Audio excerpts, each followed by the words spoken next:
నమస్తే, welcome to విధాత. నేను ప్రతిభ. Article 370ని రద్దు చేశాం కాబట్టి 370 సీట్లు ఇవ్వాలన్న మాటలు ఈ మధ్య ఎందుకు గట్టిగా వినపడడం లేదు? అబ్ కీ బార్ 400 పార్ అనే పిలుపులు ఏమయ్యాయి? రాముడేడి? 2 విడతల పోలింగ్ తర్వాత బీజేపీ స్వరం ఎందుకు మారింది? కాంగ్రెస్ పై నిందలు వేసేందుకు ఎందుకు ప్రాధాన్యమిస్తున్నారు? తాజాగా బాలాకోట్ దాడులు, ఎయిర్ స్ట్రైక్స్ ఎందుకు ఉపన్యాసాల్లోకి వస్తున్నాయి? మోదీ ప్రచారం తీరు మారిందా? ఇది ఓటమిపై భయమా, గెలుపుపై విశ్వాసమా? ప్రధాని మోదీ ప్రచార తీరుతెన్నులపై రాజకీయ పరిశీలకులు ఏమంటున్నారు? ఇదే అంశంపై విధాత స్పెషల్ స్టోరీ. ఆర్టికల్ 370 రద్దు చేశాం. జమ్మూ కాశ్మీర్ ప్రజలకు స్వాతంత్రాలు ప్రసాదించాం. శతాబ్దాల తర్వాత రాముడికి సొంత గుడి కట్టించాం. కాబట్టి మాకు 370 సీట్లు ఇవ్వాలి అంటూ బీజేపీ నేతలు ఈ లోక్సభ ఎన్నికల ప్రచారం మొదలుపెట్టారు. 400 సీట్లు సాధిస్తామంటున్న ఆ పార్టీ ఈ ఎన్నికల్లో సొంతంగా 443 స్థానాల్లో పోటీ చేస్తుంది. మిగిలిన 100 స్థానాల్లో మిత్రపక్షాలతో కలిసి సీట్లు సర్దుబాటు చేసుకుంది. బీజేపీ 1996లో 471 స్థానాల్లో పోటీ చేసింది. ఆ తర్వాత ఇన్ని సీట్లలో పోటీ చేయడం ఇదే ప్రథమం. అలాగే ఇప్పటి వరకు ఎన్నడూ గెలవని స్థానాలపై ఫోకస్ పెట్టిన ఆ పార్టీ ఎన్నికల షెడ్యూల్కు ముందు హడావుడి చేసింది. మొదటి, రెండో దశ పోలింగ్ తర్వాత బీజేపీ నేతల స్వరం మారింది. రాజ్యాంగాన్ని మార్చబోమని, రిజర్వేషన్లకు వ్యతిరేకం కాదంటూ వివరణ ఇస్తున్నారు. ఎన్నికలకు ముందు ప్రచారంలో పెట్టిన అంశాలను 2 విడతలు పూర్తయ్యాక పక్కన పెట్టడం గమనార్హం. ఇప్పుడు తాజాగా పాకిస్తాన్పై ఎయిర్ స్ట్రైక్స్ అంశాన్ని ప్రస్తావించడం విశేషం. ప్రధాని నరేంద్ర మోదీ లక్షద్వీప్లో పర్యటించి అక్కడ కుర్చీ వేసుకుని కూర్చున్న ఫోటో మాల్దీవులు, భారత్ మధ్య వివాదానికి కారణమైంది. తీరా చూస్తే ఇప్పుడు అక్కడ బీజేపీ పోటీ చేయడం లేదు. ఆ స్థానాన్ని ఎన్సీపీకి కేటాయించింది. ఇక 370 అధికరణను పార్లమెంటు ద్వారా 2019 ఆగస్టు 5న రద్దు చేసింది. జమ్మూ కాశ్మీర్కు రాజ్యాంగం కల్పించిన స్వయం ప్రతిపత్తిని రద్దు చేసింది. రాష్ట్రాన్ని జమ్మూ కాశ్మీర్, లద్దాఖ్ కేంద్రపాలిత ప్రాంతాలుగా విభజించింది. మోదీ ప్రధాని అయ్యాక జమ్మూలో ఒక్క రాయి వేయడానికి కూడా ఎవరూ సాహసించడం లేదని కేంద్ర హోంమంత్రి అమిత్ షా చెప్పారు. కేంద్రం అక్కడ ప్రస్తుతం ప్రశాంత వాతావరణం ఉన్నదని అంటుంది. మరి అక్కడ ఎన్నికలు నిర్వహించడం లేదనే విపక్షాల ప్రశ్నలకు స్పష్టమైన సమాధానం చెప్పడం లేదు. ఆర్టికల్ 370 రద్దు చేశాక కశ్మీర్ ప్రాంతంలో జరుగుతున్న ఎన్నికలకు బీజేపీ దూరంగా ఉంది. 370 రద్దు పట్ల కశ్మీర్ లోయలోని ప్రజల్లో వ్యతిరేకత ఉన్నదని, అది లోక్సభ ఎన్నికల్లో ప్రతిఫలిస్తుందని, దాని ప్రభావం రానున్న అసెంబ్లీ ఎన్నికలపైన పడుతుందని బీజేపీకి అర్థమయ్యే ఇక్కడ పోటీకి దూరంగా ఉందని రాజకీయ విశ్లేషకులు చెబుతున్నారు.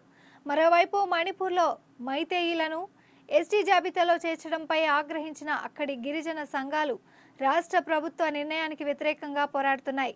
దీంతో అక్కడ ఇప్పటికే ఉద్రిక్త పరిస్థితులు నెలకొన్నాయి. ఈశాన్య రాష్ట్రాల్లోని మేఘాలయ, నాగాలాండ్లపై ఆ ప్రభావం ఉంటుందని తెలిసి అక్కడ మిత్రపక్షాలకు కేటాయించి పోటీ నుంచి తప్పుకున్నదనే అభిప్రాయాలు రాజకీయ పరిశీలకుల నుంచి వ్యక్తమవుతున్నాయి. బీజేపీ అధికారంలో ఉన్న ఛత్తీస్గఢ్, గుజరాత్, హర్యానా, మధ్యప్రదేశ్, రాజస్థాన్, యూపీ రాష్ట్రాల్లో మొత్తం స్థానాల్లో పోటీ చేస్తుంది. ఈ రాష్ట్రాలతో పాటు గత ఎన్నికల్లో కర్ణాటక, మహారాష్ట్ర, జార్ఖండ్, పంజాబ్, ఢిల్లీలో మెజారిటీ స్థానాలను, బెంగాల్, ఒడిశా వంటి రాష్ట్రాల్లో మెరుగైన స్థానాలను బీజేపీ దక్కించుకుంది. ఈసారి బీజేపీ అధికారంలో ఉన్న రాష్ట్రాల్లోనే ఎదురీదే పరిస్థితులు నెలకొన్నాయని అంటున్నారు. దీంతో పశ్చిమ బెంగాల్, ఒడిశా, తెలంగాణ వంటి రాష్ట్రాలతో పాటు మహారాష్ట్రలోనూ సిట్టింగుల మార్పుతో, కర్ణాటకలో జేడీఎస్తో, బీహార్లో జేడీయూతో పొత్తుతో మెజారిటీ మార్కును చేరుకోవడానికి ప్రయత్నిస్తుంది. మహారాష్ట్రలో మహావికాస్ అఘాడీని, కర్ణాటకలో కాంగ్రెస్ను ఎదుర్కొని ఎక్కువ సీట్లు దక్కించుకోవాలని చూస్తుంది. అందుకే ప్రధాని యూపీ, మహారాష్ట్ర ఎన్నికల ప్రచారంలో మాట్లాడుతూ రాజ్యాంగాన్ని మార్చాలని చూస్తున్న కాంగ్రెస్ ఓబీసీలకు కేటాయించిన 27% రిజర్వేషన్ల కోటాలోకి ముస్లింలను చొప్పించిన కర్ణాటక మోడల్ను దేశమంతా విస్తరించాలని చూస్తుందని ఆరోపించారు.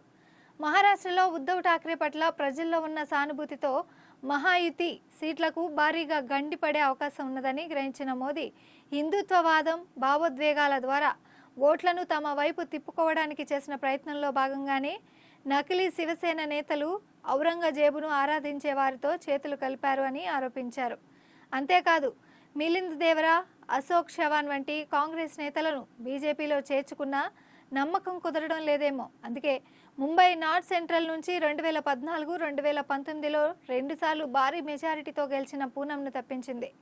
ముంబై ఉగ్రవాద దాడి కేసులో ప్రభుత్వ ప్రత్యేక న్యాయవాదిగా వ్యవహరించిన ఉజ్వల్ నికమ్ను బరిలోకి దింపిందనే అభిప్రాయం ఉంది. అలాగే గత ఎన్నికల్లో ఢిల్లీలోని 7 లోక్సభ స్థానాలను క్వీన్ స్వీప్ చేసిన కమల్నాథ్లకు కాంగ్రెస్ ప్లస్ ఆప్ అలయన్స్ సవాల్ విసురుతుంది. అందుకే ఇండియా కూటమిలో సంక్షోభం సృష్టించే ఎత్తుగడలో భాగమే కేజ్రీవాల్ అరెస్ట్ అనే అభిప్రాయం వ్యక్తమవుతుంది. రిజర్వేషన్లకు వ్యతిరేకంగా గతంలో ఆర్ఎస్ఎస్ నేతలు అనేక సార్లు కామెంట్ చేశారనే విమర్శలు ఉన్నాయి. ఎన్నికల సమయంలో బీజేపీకి ఇబ్బందిగా మారిన ఈ అంశాన్ని అధిగమించడానికి ప్రధాని అమిత్ షా ఆపసోపాలు పడుతున్నారు. రిజర్వేషన్ల అంశం అన్ని రాష్ట్రాల్లో ప్రభావం చూపిస్తుందని తెలిసే కాంగ్రెస్ పార్టీపై ఎదురుదాడి చేస్తున్నారని విశ్లేషకులు చెబుతున్నారు.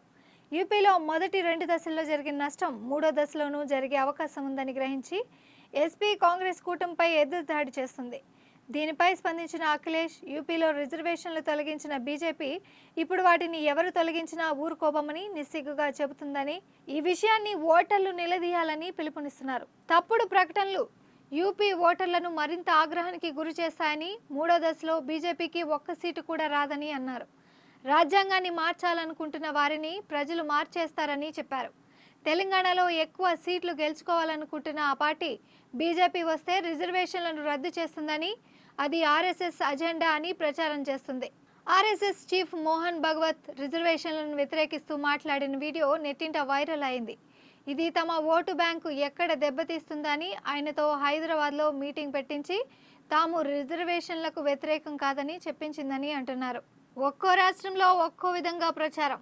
3వ దశ ఎన్నికల పోలింగ్ దగ్గర పడుతున్న కొద్దీ ఆందోళనలో ఉన్న కమల్నాథులు ప్రచార శైలిని పూర్తిగా మార్చేశారు. 370 రద్దు గురించి మాట్లాడడం లేదు, 370 సీట్ల గురించి ప్రస్తావించడం లేదు, రామ మందిర నిర్మాణం ఊసెత్తడం లేదు.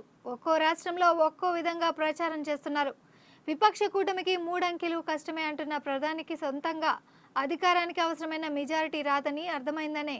అందుకే ఆయనతో సహా ఆ పార్టీ కీలక నేతలంతా ప్రచారంలో కాంగ్రెస్ పార్టీని నిందించడానికే ప్రాధాన్యం ఇస్తున్నారని అంటున్నారు.